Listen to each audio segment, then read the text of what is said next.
আমাদের জাতীয় নিরাপত্তা হুমকির সম্মুখীন।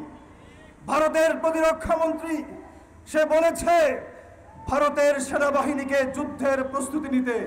আমি জানতে চাই কার বিরুদ্ধে যুদ্ধ? বাংলাদেশের বিরুদ্ধে? এত লাফালাফি করবেন না, আপনার নিজের অবস্থায় কিন্তু খারাপ। ওদিকে চীন, ওদিকে পাকিস্তান, ওদিকে আফগানিস্তান, এদিকে বাংলাদেশে আপনাদের পতিত সরকার শেষ হয়ে গেছে। যাবেন কোথায়? আপনারা আবদ্ধ হয়ে গেছেন সব দিকে। সুতরাং সম্প্রসারণবাদ আর আধিপত্যবাদের থাবার বাড়ানোর চেষ্টা করবেন না। বাংলার মানুষ এই হাত ভেঙে দেবে ইনশাআল্লাহ। এই সামনে দুর্গাপূজা, 12ই রবিউল আউয়াল, এইটা সহ ধর্মীয় যত উৎসব আছে সব উৎসবে গোয়েন্দা নজরদারির মাধ্যমে এই জিনিসে যারা কারা ব্যর্থতায় করতে চায় তাদেরকে প্রতিহত করার আহ্বান জানাচ্ছি। শিক্ষা ব্যবস্থায় আমূল পরিবর্তন এনে প্রতিটি ধর্মের ধর্মীয় গ্রন্থ প্রত্যেকটি ক্লাসে বাধ্যতামূলক সহ আন্তর্জাতিক ভাষা ইংরেজি সহ যার যার মাতৃভাষা এই 3টি ভাষার উপর অগ্রাধিকার দিয়ে সিলেবাস প্রণয়ন করার জন্য আহ্বান করছি। সময় এসেছে ঐক্যবদ্ধ হওয়ার। আমরা ঐক্যবদ্ধ হয়ে সম্মিলিতভাবে এই দেশ গড়ার কাজে আমরা মনোনিবেশ করব। দেশ আমাদের সবার, ধর্ম যার যার।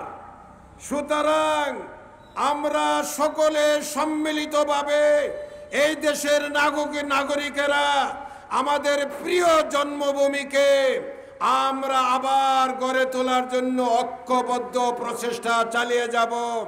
হাসিনা সরকার তার দূষররা এখনো তারা উৎপথে বসে আছে, বিভিন্ন ষড়যন্ত্রে তারা লিপ্ত আছে। আমরা স্বাধীন হয়েছি, আল্লাহর শুকরিয়া আদায় করি। তার সাথে সাথে আমরা প্রত্যেকেই একজন পাহাড়দার সৈনিক হিসাবে আমরা কাজ করি।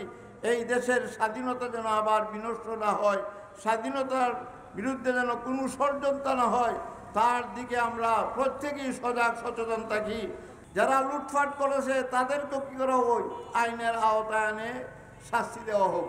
কারণ অনেকে আমরা বলি যা লুট করছে নিচে নিয়ে যাও, এটার দরকার নাই।